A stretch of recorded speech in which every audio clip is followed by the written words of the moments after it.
Well, good morning, and what a difference a day makes. Look at this. Just socked right in again. Can't see nothing. Wildfire smoke has once again engulfed our farm. So I think we're running about 3 years in a row, and certainly about 5 out of the last 7 years. Every spring, just solid smoke socked right in. So I got a proposal for Alberta. Let's say Edmonton North, and maybe even globally at this point, because we just can't get this figured out. Let's just stop burning stuff altogether. So let's go just a year or two here where you're only allowed a barbecue and maybe a 1 foot wide campfire spot where you're allowed to put like 1 or 2 sticks in it. This clearing land, this brushing land, burning whatever we're burning, tires, shit at the garbage dump. Farmers that are clearing land and brushing and piling all winter long and burning. Because from what we're being told, a lot of these fires are flare-ups from brush piles. And while I don't mind the odd campfire, I don't mind the smell of campfire smoke, I don't want to live in it, right? And I think most people feel the same. So anyways, that's my spiel on that. And trust me, I am not one for people telling me what I can do. But I think we're probably past the point now where people can make reasonable decisions or even look after the situations they create, right?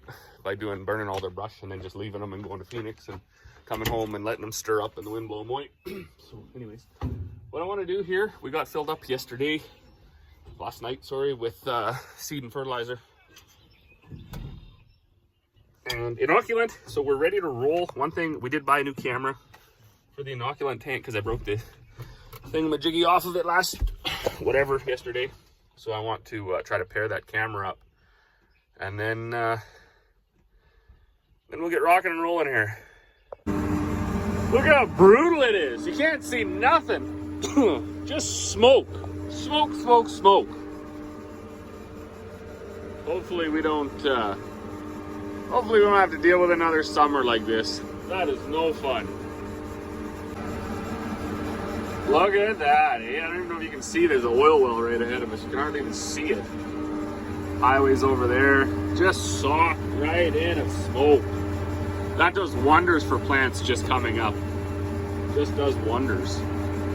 Anyways, we are seeding though, finally. I just about had to go full Hulk smash on this whole entire operation because I couldn't keep the hydraulics in this dang tracker. Now, I've been on some online forums, some ag forums and stuff, and guys have been talking about similar situations. And then actually one guy commented on a YouTube video, I think I did yesterday or the day before, and he said, same tractor, same problem. Switch out the ends in the tractor, switch out the ends on your hoses. So you have female ends on the tracker, and then you have male ends on the hoses coming from the drill. Now apparently what happens, I guess they wear out over time, which I find that hard to believe. They get it hooked up, half a dozen times a year. Just like it's insane, right? Like once this tractor is hooked onto this drill, it doesn't get unhooked again. So it gets twice a season. But anyways, I thought it was maybe a problem in those blocks back there between that gold one and that silver one. There seems to be some electric solenoids in there that open and close to do different things, is my understanding of it, as far as up and down pressure and winging in and out. So I that's kind of what I was leaning to. But so seeing how it never popped out on our other tractor, on our TJ, I mean, maybe it is a tractor specific problem. Maybe these style of quick couplers that they switch to and use are just no good. Of course, you see that all across industry. As soon as they can find a supplier that'll do it for 10 cents a unit cheaper, doesn't even matter. Quality control goes totally out the window. They just switch to that, right? When you have accountants running the show. So anyways, I think that's what I'm gonna start once we get done seeding here, of course, because it's going now. I'm gonna go into town. I'm gonna order up. There's 4 sets of hydraulics there, so I'm gonna order up 4 rebuild kits, just top and bottom, and then I'm gonna go online. Apparently there's several different brands of of the male ends as well. I'm going to order up the good ones. It just seems that if you spend a little bit more money, I don't know if it's tolerances in the manufacturing process or maybe different even qualities of steel or metals that they use to make the components gets better. So where you might find one fitting for $9 and one for $29, most likely the $29 one is going to be beneficial, because the guy can't be at this like jumping out of the tractor every 8 minutes to hook the hoses back up. You know, that would be one thing if you were just doing, say, some tillage and they kept popping out. But when you gotta get your cart and your toolbar loaded with seed again, so you gotta make a big loop and you gotta start back in 100 feet down from where you were, or whatever the number is. Oh, it's too far. I don't know what it is. That's what I do, because I don't want to have big strips in my field where there's no seed, right? So it's a heck of a lot of time. It's a heck of a lot more seed and fertilizer going down in the same place. You just lose all your efficiencies. So you can't beat that. It's gotta be fixed right, and hopefully with the proper components. This GPS yesterday was a total write-off. I actually just started driving because I couldn't take it anymore. It was not working at all. It was so aggressively driving. And I can't even call it driving because, you know, it doesn't really steer, but I had stubble in the field I was on yesterday as well, and you can see the stubble is mostly straight because it was seeded with the GPS last year as well. But the tractor would just be like, and you could clearly see it cutting across the stubble. So after a while at that, I had to give up. So see right there, actually I just had to make a loop. So now I've had to start back into it earlier. You can actually see the peas in the ground down there from where I was dragging. I was dragging a pile of straw. I think I talked about this last year too, because I mean there's only so many things you can talk about. When you have folks bale up your straw and they leave piles out in the field where they had trouble, say, getting a bale started or getting a bale wrapped or whatever, it's just a nightmare next spring for the seeder man, because that stuff doesn't break down very fast. And when you hit it, it's surprising, even with 12-inch spacing and no arrows behind this drill or anything, it still fetches up pretty bad. I only got that far to go where it's not worked. And then from there, from out there on, down to the lake, that was worked. So that's black. That won't be a problem with stubble.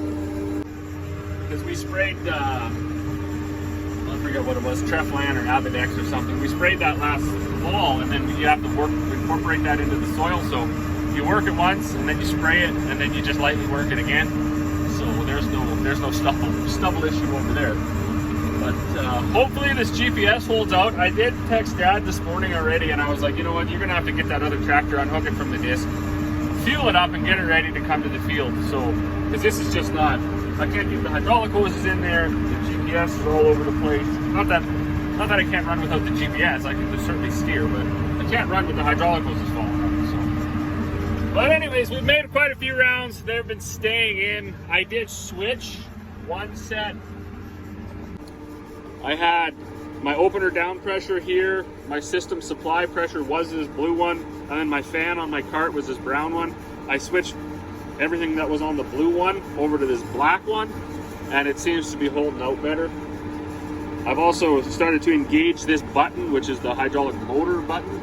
I don't even know what that changes in the system, but it's supposed to tell this hydraulic remote that it's running a motor on the fan, I guess. I don't know if that's making a difference or not, but I know I'm curious to see where my hydraulic oil temp goes. I'm thinking I'm kind of happy with around 180. If it goes, 200, and of course it could go there today with all the smoke in the air as all that stuff starts to coat your fins on your rad and stuff. I don't know what we're gonna see. Well, happy 3 o'clock. I'm kind of actually coughing all day. I think I might be susceptible to this smoke after 7 years of it. But I think it's also not only affecting me, but it's affecting the the hardware in the tractor.